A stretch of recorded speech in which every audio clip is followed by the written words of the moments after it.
On se retrouve ce matin avec la Skoda Fabia qui est une citadine produite depuis les années 1999 par le constructeur tchèque. C'est d'ailleurs un des plus grands succès de l'histoire de l'automobile puisqu'elle est un best-seller de Skoda, représentant le tiers des ventes de la marque dans l'Hexagone. 4 générations se sont succédées, apportant tour à tour leurs améliorations technologiques. La Skoda Fabia fait aujourd'hui face à des rivales de taille comme la Renault Clio, la Peugeot 208 et la Citroën C3. La Fabia 4 s'apparente à une Polo ou une Ibiza rebadgée.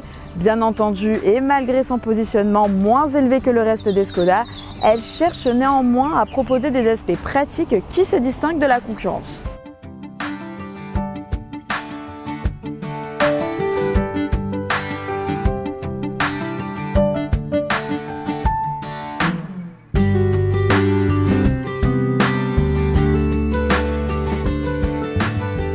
Avec ses phares bi-LED, la Fabia Monte Carlo affiche un nouveau regard qui attire l'œil instantanément. Le caractère sportif de cette voiture est accentué par son toit noir de série, ainsi que ses coques de rétroviseur extérieur, un entourage de calandre et des lames avant avec des seuils de bas de caisse noir laqués. L'impression qui en découle est complétée par des jantes de 17 pouces Pro Scion, noir brillante Monte Carlo. On retrouve ici le lettrage de Skoda et le nom du modèle en noir, qui sont des détails uniques de la Fabia Monte Carlo, tout comme le diffuseur arrière de cette voiture qui est lui noir.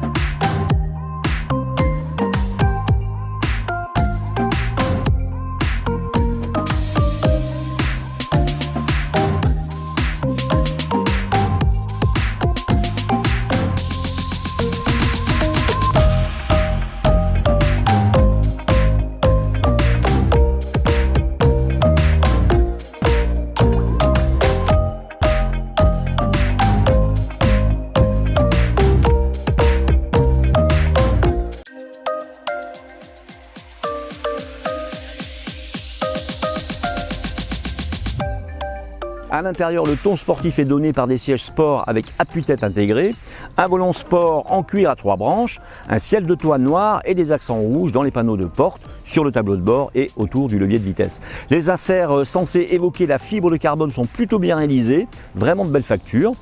Un autre atout, Skoda mise aujourd'hui sur les écrans et les écrans tactiles, l'instrumentation numérique est de série sur la Fabia par exemple, et on continue à commander la climatisation avec des boutons classique.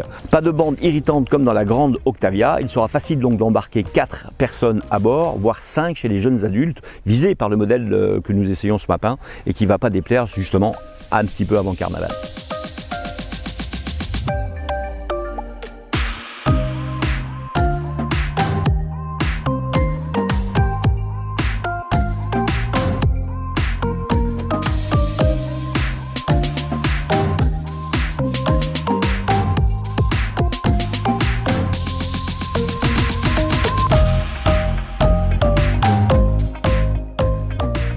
Côté connectivité, la Skoda Fabia Monte Carlo propose le nouveau système d'infodivertissement Swing Plus avec un écran de 6,5 pouces. On y retrouve l'extension des services d'infodivertissement online, le service Care Connect supplémentaire pour verrouiller et déverrouiller le véhicule, l'appareillage des smartphones et des autres appareils via l'application Skoda Connect, le SmartLink Plus pour l'intégration de l'Apple CarPlay et on retrouve également le côté Android Auto, le MirrorLink TM et les 2 ports USB à l'arrière. Il faudra donc aller dans la banque d'options pour obtenir l'Apple CarPlay sans fil.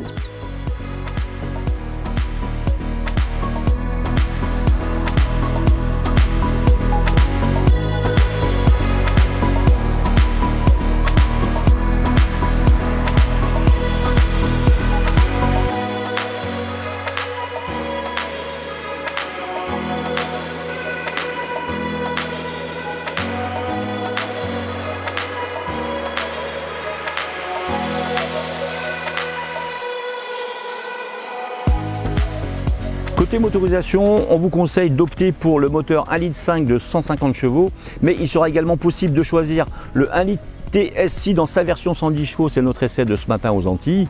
Dans sa version la plus puissante, associée obligatoirement à la boîte automatique à 7 rapports, la Fabia Monte Carlo assure des performances qui n'ont rien de ridicule. 8 secondes suffisent à atteindre les 100 km/h et pour notre version 110 chevaux de ce matin, donc, ce sera 9,9 secondes. Tout se joue sur la légèreté de notre Fabia, 1224 kg, et du coup, eh bien, la voiture prend des ailes et on s'amuse de sa nervosité malgré les 999 cm3. Il est vrai que l'on ne peut pas parler vraiment de sportive malgré les apparences, mais très franchement, la voiture est agile avec une direction plutôt précise. Manque les suspensions sport en option, c'est un peu dommage. Malgré tout, cette Fabia Monte Carlo est très agréable à la conduire.